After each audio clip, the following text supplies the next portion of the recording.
The alley reeked of rotting garbage and desperation. Han Tae-min adjusted his Rolex, irritation flickering across his sharp features as he headed toward his black Mercedes. The November wind cut through downtown Atlanta, carrying the distant sound of traffic from Peachtree Street. He'd just finalized a deal that would expand his territory into Buckhead, another step in building his empire since leaving Busan 12 years ago. Then he heard it, a child's quiet sob, muffled but unmistakable. His hand moved instinctively to the gun beneath his tailored jacket. Tae-min had survived in America's underworld by trusting no one, by eliminating threats before they materialized. The alley behind his restaurant was supposed to be secure. He moved silently toward the sound, his fighter's body coiled and ready. What he found made him freeze. A little girl, no more than 6, knelt beside a woman who lay crumpled against the brick wall. The child's hair was styled in 2 small puffs, decorated with bright beads that caught the dim light. Her clothes hung loose on her tiny frame. She looked up at him with eyes full of terror and desperate hope. "Sir, please," her voice cracked. "Mommy can't walk." Tae-min's breath caught in his chest. The woman, her warm amber skin marred by bruises that made his jaw clench, tried to lift her head. Blood had dried at the corner of her mouth. Her legs were twisted at an angle that spoke of severe injury. "Run, Kaya," the woman whispered, her voice hoarse. Pain etched lines around her eyes, but she still tried to shield the child with her body. "Run, baby." The little girl, Kaya, didn't move. She clutched a ratty stuffed bunny to her chest and stared at Tae-min with a mixture of fear and defiance that reminded him achingly of his younger sister. "Please don't hurt us," Kaya said, her small voice steadier now. "We'll leave. Mommy just needs to rest first." Tae-min had killed men for far less than trespassing behind his establishment. He'd built his reputation on ruthlessness, on being the Korean who'd risen from dishwasher to crime lord in one of America's most competitive cities. Mercy was a luxury he'd abandoned the day he'd watched his father beaten to death for owing money to the wrong people back in Busan. But looking at this child, this brave, starving child protecting her broken mother, something fractured inside his carefully constructed armor. He crouched slowly, making himself less threatening. The tiger tattoo on his neck caught the light from the street lamp. "How long has she been like this?" Kaya's lower lip trembled. 3 days. He hurt her real bad. He? Tae-min's voice dropped to a dangerous register. "My daddy." The word came out with such bitter hatred that Tae-min's hands curled into fists. "He found us. Mommy tried to leave, but he... The woman, the mother, made a sound of protest. "Kaya, don't." She coughed, and Tae-min saw blood fleck her lips. Internal injuries. She needed a hospital hours ago. "When did you last eat?" he asked the child. Kaya looked down at her worn sneakers. "Yesterday morning, a lady gave us half a sandwich. 2 days." This child hadn't eaten in 2 days while her mother lay dying in his alley. Tae-min stood and pulled out his phone. His driver answered on the first ring. "Bring the car to the back entrance. Now." He switched to Korean, his native tongue flowing easier in moments of stress. "And call Dr. Park. Tell him I need him at my penthouse immediately. It's urgent." He ended the call and looked at Kaya. "I'm going to carry your mother to my car. We're going somewhere safe where a doctor can help her." "No hospitals," the woman gasped. She tried to sit up and failed, collapsing back with a cry of agony. He'll find us there. He has friends. Cops. Nurses. Please, just take Kaya. Leave me." "Mommy, no!" Kaya threw herself across her mother's chest, careful to avoid the worst of the bruises. Tae-min felt that crack in his armor widen. "I'm not leaving either of you." He moved toward them, and the woman flinched. The instinctive fear in her eyes, fear of him, a man, any man, made rage burn hot in his gut. "I won't hurt you. You have my word." "Your word?" Her laugh was bitter, painful. "I don't know you. My name is Han Tae-min. I own this restaurant and half of the business is on this street." He met her eyes directly, letting her see the truth there. "The man who hurt you, he's not connected to my organization." She shook her head weakly. "Small-time dealer. West Side boys." Tae-min knew the gang. Poorly organized, violent, disrespected by the serious players. "Then he's a dead man walking, but first we get you help." Before she could protest again, he bent and carefully slid his arms beneath her. She was light, too light, like her daughter. How long had they been struggling? The woman gasped as he lifted her, her body rigid with pain and fear. "I've got you," he said quietly in English, then repeated in Korean. Gwenkan hayo, Gwenchana yo. Though she wouldn't understand the words, perhaps his tone would convey what he meant. You're safe now. Kaya scrambled to her feet. Bunny clutched tight. Where are you taking us? Somewhere safe, somewhere warm, somewhere with food. He started walking toward the mouth of the alley where his Mercedes was already pulling up, his driver's eyes widening at the sight. The woman in his arms trembled. From cold, pain, or fear, he couldn't tell. Maybe all three. Up close, he could see the delicate bone structure of her face beneath the swelling, the intelligence in her brown eyes despite their pain-glazed appearance. She was beautiful, he realized with surprise.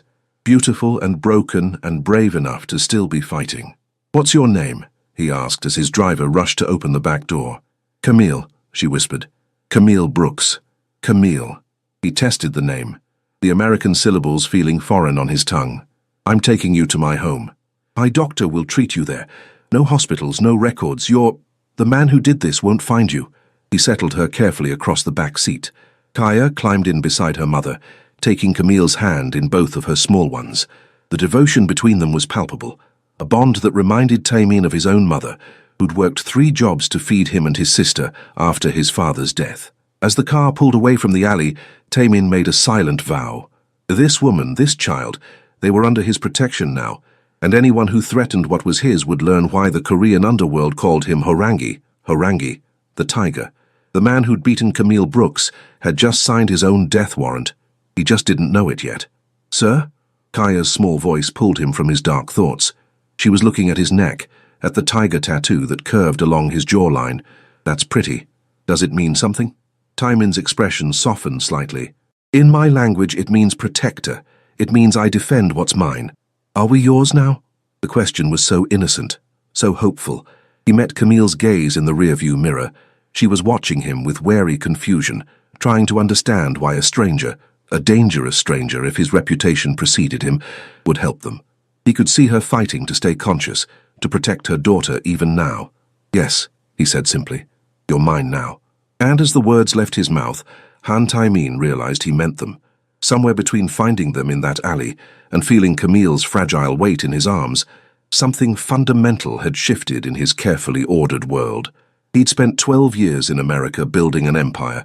Tonight, in a reeking alley behind his restaurant, he'd found something worth more than all of it. He'd found his redemption.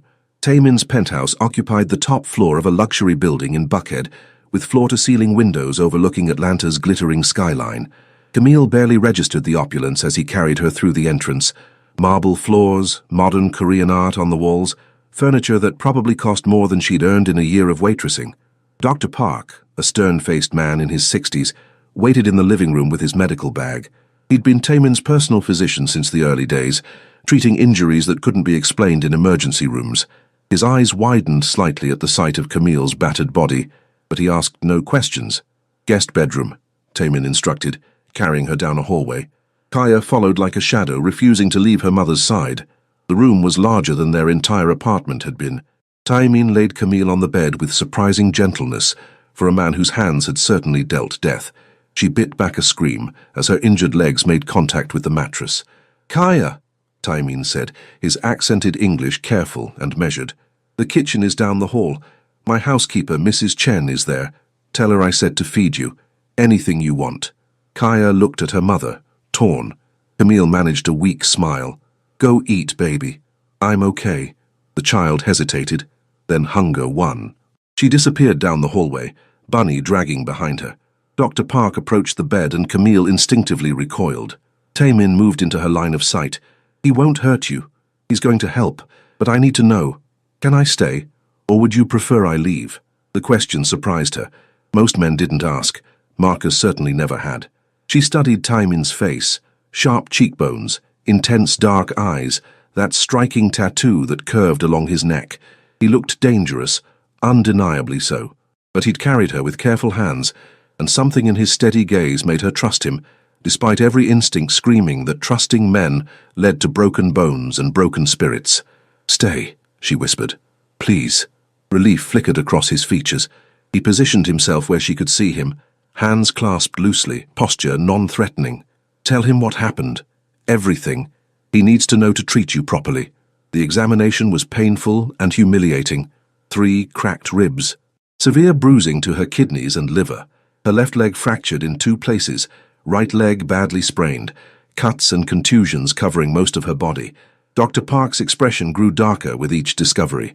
"She needs to be in a hospital," he said in Korean to Taemin. "No hospitals," Taemin replied in the same language. "Can you treat her here?" Dr. Park sighed. "I can set the leg, bind the ribs, prescribe pain medication and antibiotics. But she'll need physical therapy in a few weeks, and there's a risk of complications. Then we'll handle complications as they arise. Do what you can." As the doctor worked, Camille drifted in and out of consciousness. She was vaguely aware of the cast being applied, of needles and bandages, of Taemin's steady presence anchoring her to consciousness when the pain threatened to pull her under completely. Finally, Dr. Park finished. "She needs rest, fluids, and proper nutrition. I'll return tomorrow to check on her." He paused. "The child shows signs of malnutrition as well." "I know." Taemin's voice was grim. "I'll handle it." After the doctor left, Taemin brought Kaya back to the room. The little girl's face was transformed. She'd washed, and someone had found her a clean t-shirt that hung to her knees. More importantly, she'd eaten. Camille could see the slight bulge of her stomach, the satisfied exhaustion in her eyes. "Mommy, they have Korean fried chicken." Kaya climbed carefully onto the bed, mindful of her mother's injuries. "And rice, and these vegetable things that taste sweet and spicy, and Mrs. Chen said I could have ice cream, but I said I wanted to ask you first." Tears pricked Camille's eyes. "You can have ice cream, baby, as much as you want." "I'll tell Mrs. Chen," Taemin said quietly. He started to leave, but Camille's voice stopped him. "Why?" The question came out hoarse. "Why are you helping us? What do you want?" He turned back, backlit by the hallway light. "I want nothing. You owe me nothing. Nobody does something for nothing. Especially not—" She gestured weakly at the luxury surrounding them. "Especially not someone like you." His expression hardened slightly. "Someone like me? Rich, powerful, Korean Mafia, unless I'm completely wrong about the private doctor and the expensive everything, and the way your driver looked terrified of you." She held his gaze despite her exhaustion. "So what's the price? What do you want from me?" Silence stretched between them. Kaya looked between them, confused and worried. Finally, Taemin moved closer to the bed. He pulled a chair over and sat, bringing himself to eye level with her. "When I was 8 years old in Busan, I watched my father beaten to death by loan sharks. My mother worked herself sick trying to feed my sister and me. We lived in a room smaller than this bathroom, and some nights we ate nothing but stolen rice." Camille blinked, surprised by the confession. "I came to America with nothing," he continued. "I washed dishes 18 hours a day. I fought, I clawed, I did things I'm not proud of to survive. And I built this." He gestured at the penthouse.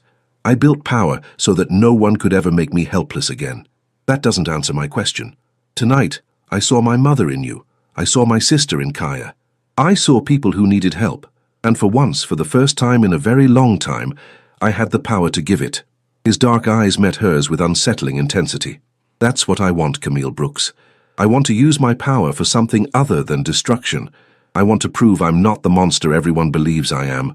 You're using us for redemption?" She didn't know whether to be angry or sad. "No." He leaned forward slightly. "I'm offering you safety, medical care, food for your daughter, and protection from the man who hurt you. In return, I ask only that you let me help. No strings, no debt. When you're healed, you can walk away and never see me again. And if I want to leave now, then my driver will take you wherever you want to go." He stood. "But consider this. It's November in Atlanta. Where will you sleep tonight? How will you feed Kaya tomorrow? And when Marcus finds you again, because men like him always find women like you, who will stop him from finishing what he started?" The brutal truth of his words hit her like a physical blow. Camille looked at Kaya, who'd fallen asleep against her side, finally safe and fed and warm. Her beautiful, brave daughter, who'd gone hungry to give her mother the larger portion, who'd tried to drag her mother to safety, despite weighing barely 50 pounds herself. She couldn't protect Kaya. Not anymore. Not alone. 2 weeks, she said finally. "Let her stay 2 weeks while I heal. Then we'll figure something out." Taemin's expression softened. "Take all the time you need." As he reached the door, Camille's voice stopped him again. "Thank you for carrying us out of that alley, for seeing us."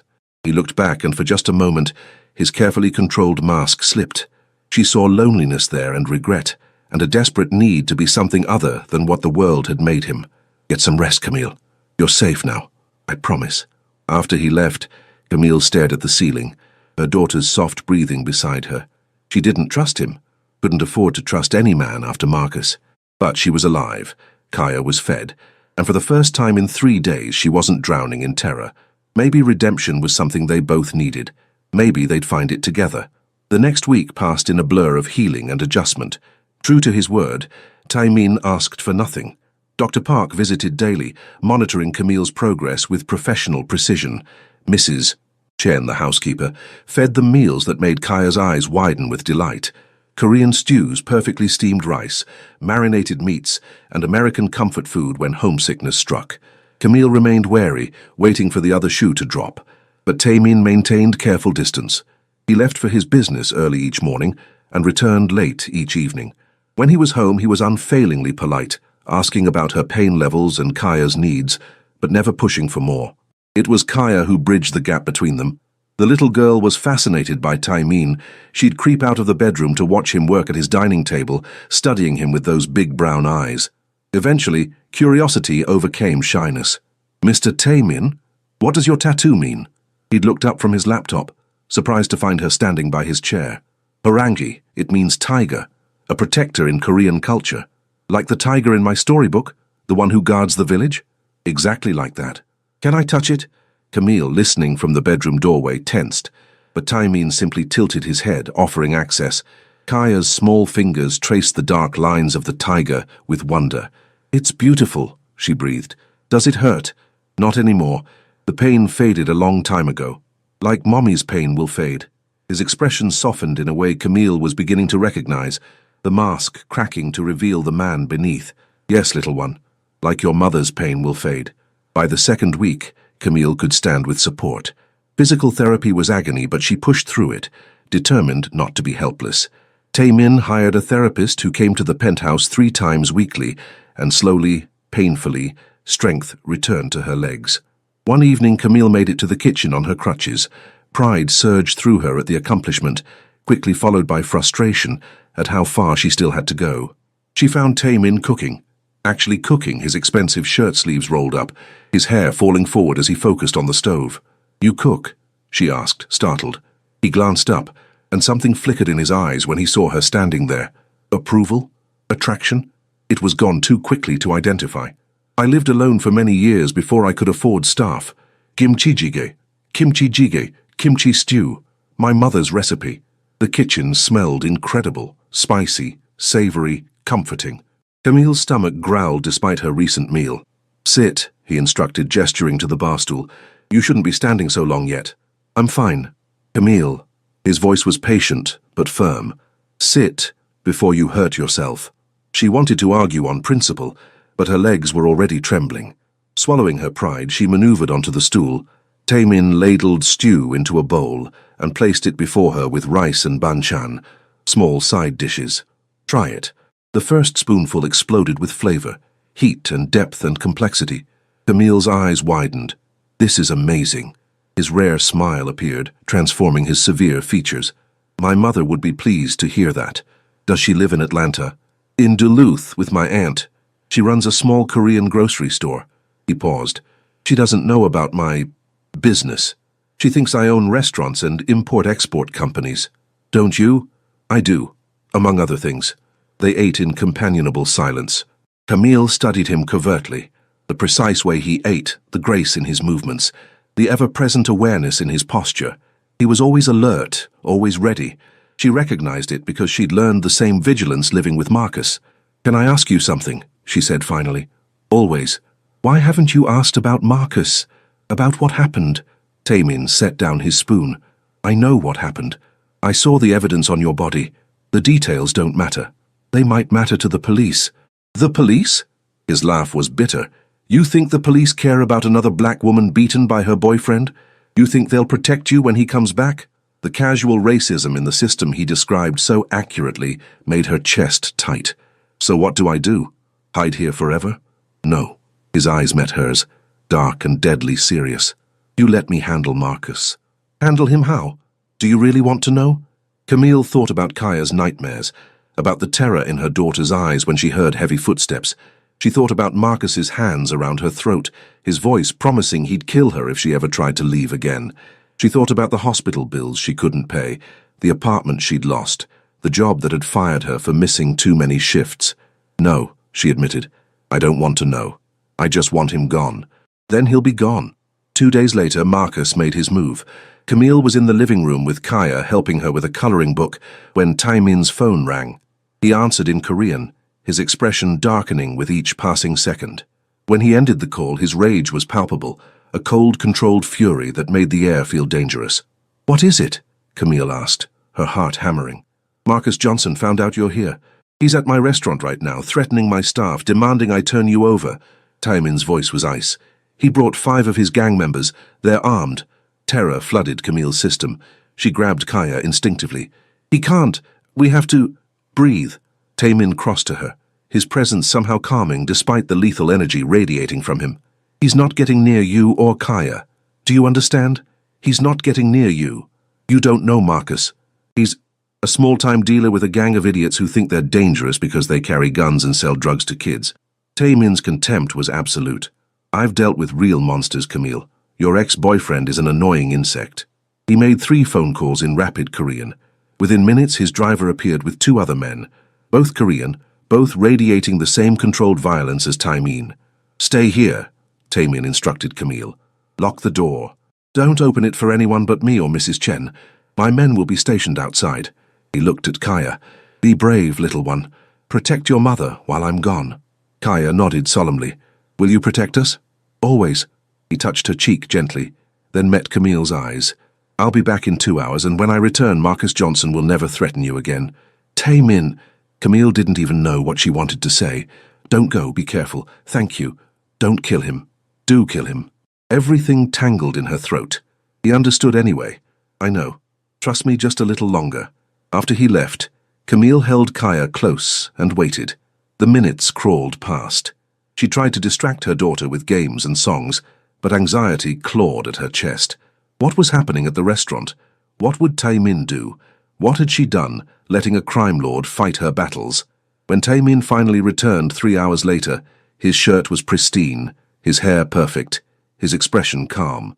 But his knuckles were bruised, and there was blood, not his, on his expensive shoes. "It's done," he said simply. "Marcus Johnson won't bother you again. None of them will." "Is he—" She couldn't finish the question. "Alive, hospitalized, and very clear on the consequences if he ever speaks your name again." Taemin's smile was terrifying. "I may have also ensured the West Side boys are no longer welcome in Atlanta. They're relocating to Birmingham by week's end." Camille should have been horrified, should have been disgusted by the violence implied in his words. Instead, she felt safe. For the first time since Marcus's fists had connected with her face, she felt truly safe. "Thank you," she whispered. Taemin's expression softened. He crossed to her, stopping just close enough that she could feel his warmth. "You're under my protection now. That means something in my world. Everyone knows it now. Your world is dangerous." "Yes. I should take Kaya and leave. Start over somewhere else." "You should." He reached out slowly, giving her time to pull away, and tucked a curl behind her ear. The gesture was intimate, gentle. "But I hope you don't." Their eyes met, and Camille felt the shift, the moment when protection became something more complicated, more dangerous in an entirely different way. "Why?" Her voice came out breathless. "Because I look forward to coming home now," he admitted. "Because Kaya makes me laugh. Because you make me want to be the man my mother raised instead of the monster this city created." His thumb brushed her cheekbone. "Because somewhere between carrying you out of that alley and teaching your daughter Korean words, you both became important to me." Camille's breath caught. "Taemin, I'm not asking for anything," he interrupted. "I'm just telling you the truth. Stay or go. The choice is yours. But know that if you stay, it's not charity anymore. It's because I want you here." Before she could respond, Kaya appeared in the doorway, rubbing her eyes. "Is the bad man gone?" "Yes, little one," Taemin said, his voice infinitely gentle. "The bad man is gone forever." Kaya ran to him, wrapping her thin arms around his legs. "Thank you, Mr. Tiger." Over Kaya's head, Camille met Taemin's gaze. Something passed between them. Understanding, possibility, the beginning of something neither of them had planned, but both desperately needed. Maybe redemption wasn't just about being saved. Maybe it was about saving each other. 3 weeks after the confrontation with Marcus, Camille stood in Tamin's penthouse kitchen without crutches. Her legs still ached, but she could walk, could move, could reclaim her independence. It felt like a miracle. She'd also made a decision. "I want to work," she told Tamin over breakfast. Kaya was in the living room, watching cartoons in Korean that she was slowly beginning to understand. He looked up from his coffee. "Work? I can't just stay here doing nothing. You've given us so much, but I need to contribute, to feel useful." She lifted her chin. "I'm a good waitress. I know you own the restaurant downstairs. Let me work there. Your legs are healing. The physical therapist says I'm progressing faster than expected. I'm strong, Tamin. Let me prove it." Something flickered in his expression. Respect, maybe, or desire. She'd noticed his eyes on her more often lately. Noticed the way he found excuses to be near her. Noticed the careful control he maintained around her, as if afraid one wrong move would shatter the fragile trust between them. She'd noticed because she was doing the same thing. "The evening shift only," he said finally. 4 hours maximum. And you stop the moment it becomes too much. Relief flooded her. "Thank you. And Camille?" His dark eyes held hers. "You're not doing this to repay me. You're doing this because you want to. Understand the difference." "I understand." Working at Taimin's upscale Korean BBQ restaurant was nothing like the greasy diner where she'd waitressed before Marcus. The clientele was wealthy, the food exquisite, the atmosphere sophisticated. The staff, a mix of Korean and other ethnicities, treated her with careful respect once they understood she was under the boss's protection. She discovered she liked it, liked the precision of balancing multiple tables, liked learning about Korean cuisine, liked the satisfying exhaustion of honest work. Mrs. Chen watched Kaya in the penthouse during Camille's shifts, and knowing her daughter was safe and happy made the ache in her legs bearable. Tamin often came to the restaurant during her shifts.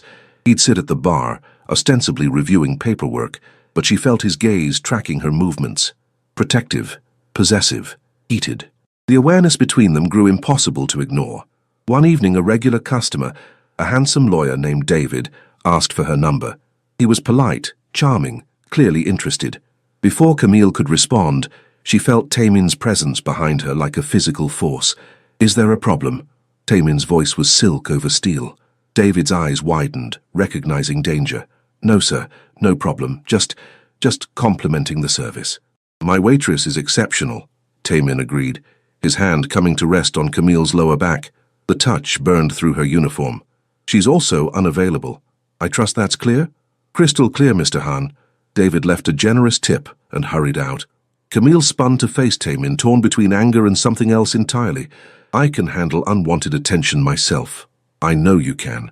His hand remained on her back, his body close enough that she could smell his cologne, something expensive and subtly spiced.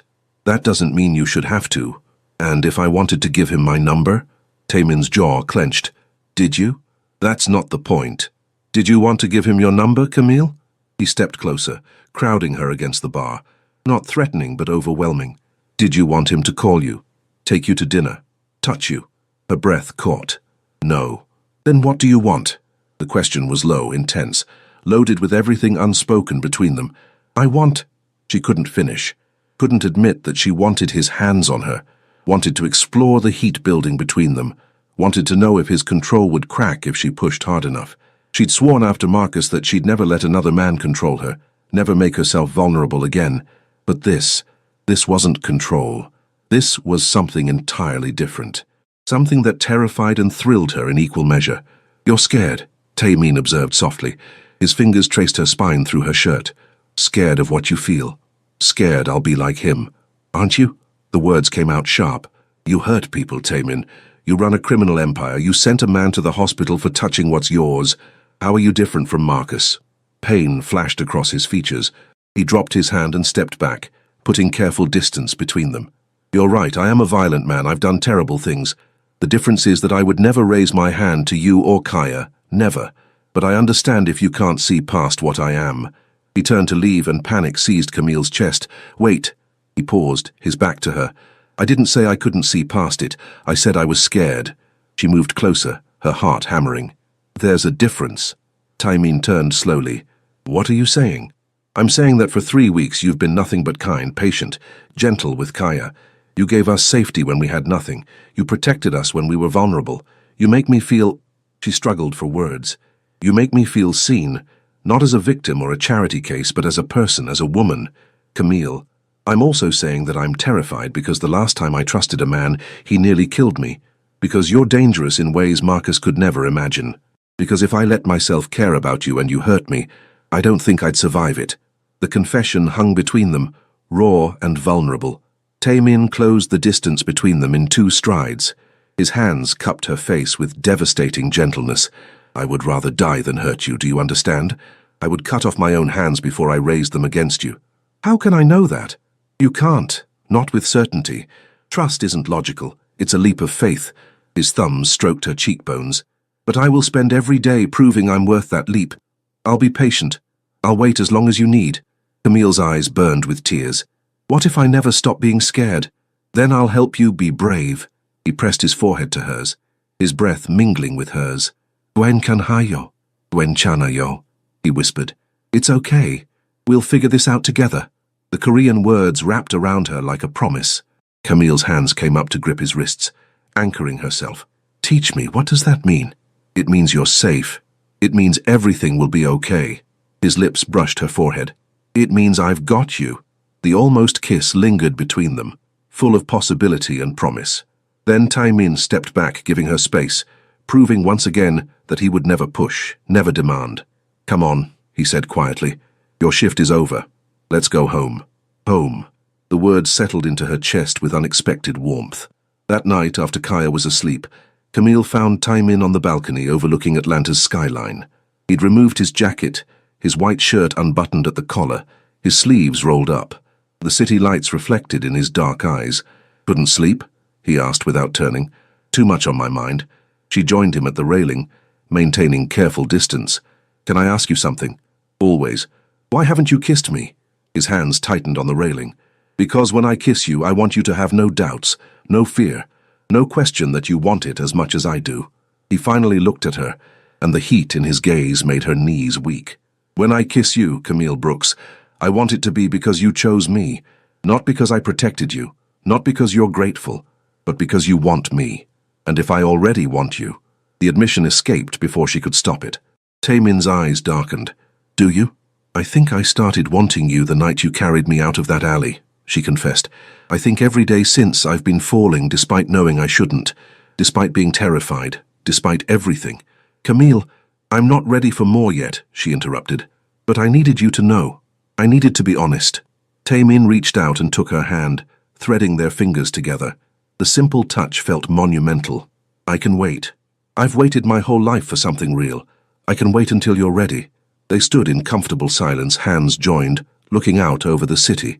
And Camille realized that somewhere between fear and trust, between protection and partnership, she'd found something she never thought she'd have again. She'd found hope.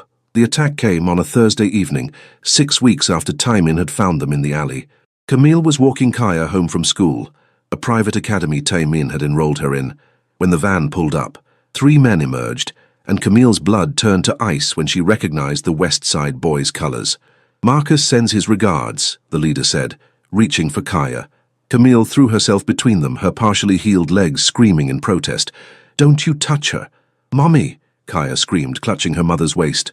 The man backhanded Camille, sending her sprawling.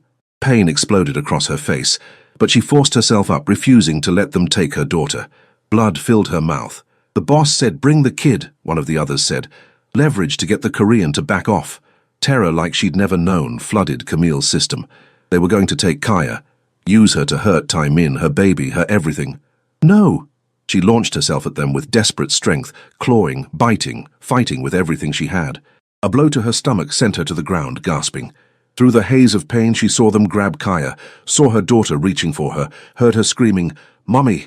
Mommy!" Then gunshots shattered the air. The men dropped, not dead but wounded, screaming. Taemin's security team emerged from seemingly nowhere. They'd been tailing Camille and Kaya at a distance, as they did every day without her knowing. But it was Taemin himself who arrived seconds later, his car screeching to a halt. He took in the scene with one sweep. Camille bleeding on the ground, Kaya sobbing, his men securing the attackers. The rage that transformed his features was terrifying. This wasn't the controlled, cold violence she'd seen before. This was primal fury, barely leashed. He went to Kaya first, scooping her up. "You're safe, little one. I've got you." Then to Camille, helping her stand with infinite gentleness despite the murder in his eyes. "Are you hurt badly?" "I'm okay. They were going to take her, I know." He pulled out his phone, made one call in clipped Korean. "This ends tonight." At the penthouse, after Dr. Park had examined them both and declared their injuries minor, after Kaya had finally cried herself to sleep clutching her bunny, Camille found Taemin in his office. He was on the phone, speaking rapid Korean, his free hand clenched into a fist. When he saw her, he ended the call immediately. "You should be resting. So should you." She closed the door behind her. "What are you planning?" "What I should have done the first time, complete elimination." His voice was flat, deadly. "Marcus ordered this. Even from his hospital bed he's orchestrating attacks. He'll never stop until you're dead, and Kaya is leverage. So you're going to kill him?" "Yes." No hesitation. "Him and everyone connected to this. The West Side Boys will cease to exist by morning." Camille should have been horrified. Should have protested. Should have clung to some moral high ground. Instead, she thought of Kaya's terrified screams, of rough hands grabbing her baby, of a world where Marcus continued to exist as a threat. "Good," she said simply. Taemin's eyebrows rose. "Good? He tried to take my daughter. He sent men to kidnap a 6-year-old child." Her voice shook with rage. "So yes, good. End it." He studied her for a long moment. "You understand what you're saying, what you're condoning. I understand that there are monsters in this world, and sometimes the only way to stop them is with bigger monsters." She moved closer to him. "I understand that you're my monster, Taemin. Mine and Kaya's, and I trust you to do what needs to be done. Camille, I also understand that I'm done being afraid." She stood directly before him now, close enough to feel his heat. "I'm done letting Marcus control my life from afar. I'm done pretending I don't feel what I feel for you." His breath caught. "What do you feel?" "Everything I shouldn't. Everything I swore I'd never feel again." Her hands came up to frame his face, her thumbs tracing his sharp cheekbones. "I feel safe with you. I feel seen. I feel like myself again, strong and capable and worthy." She rose on her toes. "And I feel desire. I thought Marcus had killed in me." "Camille, you're emotional right now." The attack made me realize life is too short and too precious to waste being afraid." Her lips brushed his jaw. "I want you, Taemin. I'm choosing you. Is that clear enough?" His control shattered. His hands gripped her waist, pulling her flush against him. "You're sure? Because once I kiss you, once I claim you, I won't let you go. You understand? You'll be mine, truly mine, and I protect what's mine with everything I am." "Then kiss me," she breathed. "Make me yours." Taemin's mouth crashed onto hers with desperate intensity. The kiss was consuming, demanding, filled with weeks of restrained desire finally unleashed. His hands tangled in her natural curls, gently, reverently, as if touching something precious. Her arms wrapped around his neck, pulling him closer, needing more. He kissed her like she was air, and he was drowning, like she was the answer to every question he'd never known to ask. When his tongue traced her lower lip, she opened for him with a soft moan that made him groan in response.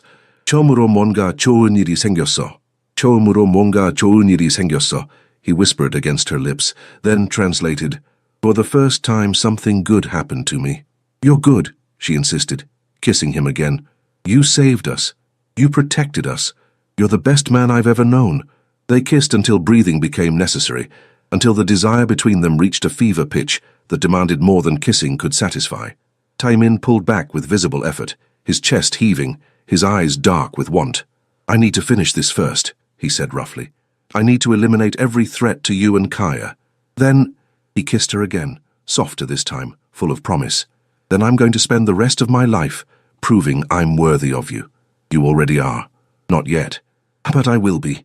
He pressed his forehead to hers. "Wait for me. Can you do that?" "Always." He left an hour later with his most trusted men. Camille watched from the balcony as his car disappeared into Atlanta's neon-lit streets. She should have been worried, should have been afraid for him. Instead, she felt certain that he would return, certain that he would end the threat, certain that this dangerous, violent, gentle man was exactly who she and Kaya needed. When he returned at dawn, blood on his clothes but victory in his eyes, she was waiting. He came to her without words, and she kissed him with everything she felt, Gratitude, desire, trust, and something deeper that she wasn't quite ready to name. "It's done," he said against her lips. "Marcus is dead. His gang is scattered. No one will ever threaten you again." "I know. I killed him, Camille. Killed him with my own hands." "I know," she repeated. "Thank you for protecting us." His arms tightened around her. "I love you," he confessed in a rush. "Sarangi, Sarangi. I love you and Kaya. You're my family now. My purpose. My redemption." Tears spilled down Camille's cheeks. "I love you too. I think I've loved you since you carried me out of that alley and promised I was safe." They stood wrapped in each other as the sun rose over Atlanta. Two broken people who'd found wholeness in each other. Two survivors who'd become each other's salvation. Outside Kaya's room, they found the little girl awake, sitting up in bed. "Is the bad man really gone?" she asked. Tamin entered and knelt beside her bed. "He's really gone, little one. Forever." Kaya studied him with those wise eyes. "You killed him, didn't you?" Camille started to protest, but Tamin stopped her. "Yes, I did. To keep you and your mother safe." "Good." Kaya threw her arms around his neck. "Does this mean you can be my daddy now? My real daddy?" Tamin's eyes met Camille's over Kaya's head, asking permission. Camille nodded, smiling through tears. "Yes," he said hoarsely. "If you'll have me, I'd be honored to be your daddy." "I'll have you," Kaya declared. Then, with the blunt honesty of children, "And you have to marry Mommy so we can be a real family." Tamin laughed, actual laughter, free and genuine. "Is that so?" "Yes." Kaya nodded seriously. "That's how families work." He looked at Camille, and everything he felt blazed in his dark eyes. "What do you think, Camille Brooks? Should we be a real family?" 6 weeks ago, she would have said it was too fast, too dangerous, too impossible. 6 weeks ago, she'd been broken and afraid and convinced she'd never trust again. But 6 weeks ago, she hadn't known that redemption could come in the form of a Korean Mafia boss with gentle hands and a tiger tattoo. She hadn't known that love could grow from protection, that trust could be rebuilt from ashes, that family could be chosen instead of blood. "Yes," she said simply. "Let's be a family." The restaurant was closed for a private celebration, Kaya's 8th birthday. The space was decorated with balloons and streamers, filled with laughter and Korean pop music. Kaya ran between tables, her hair beautifully braided by her father. Taemin had learned, though it had taken months of YouTube tutorials, wearing a hanbok that Taemin's mother had made specially for her. Camille stood behind the bar, 7 months pregnant with Taemin's child, watching her daughter with joy. Their daughter, because Taemin had officially adopted Kaya 6 months ago, right after he and Camille married in a small ceremony that blended Korean and Black American traditions. "Hengbuke, Hengbuke." Taemin's arms wrapped around her from behind, his hands settling protectively on her swollen belly. His Korean question was followed by the English translation, "Are you happy?" "Deliriously," she answered, leaning back into his warmth. "Though your son is using my bladder as a soccer ball." "My son has excellent aim. He'll make a fine businessman." Taemin kissed her neck, right where he knew she was most sensitive. "Or maybe a chef, or a doctor. Whatever he wants." "Whatever he wants," Camille agreed, turning in his arms. "As long as he's as good a man as his father. I'm still working on being good. You're the best." She kissed him softly. "You gave us everything. Safety, love, a family, a future. You're my hero, Han Taemin." "No." His expression was tender, vulnerable in the way he only ever was with her and Kaya. "You saved me, Camille. You and Kaya. You taught the monster how to be human again." Across the room, Kaya called out, "Mommy, Daddy, come cut the cake. Grandma made it special." Taemin's mother waved from the kitchen, beaming. She'd welcomed Camille and Kaya with open arms, thrilled her son had finally found happiness. Hand in hand, they joined their daughter, their family, their life built from the ashes of trauma and pain. Once upon a time, a little girl had begged a stranger for help in a dark alley. That stranger had become her father, her mother's husband, their family's protector. The tiger had found his pride, and they had found their home. "Sir, Mommy can't walk," Kaya had said that night, desperate and afraid. He'd carried them both out of darkness, and together they'd walked into the light, to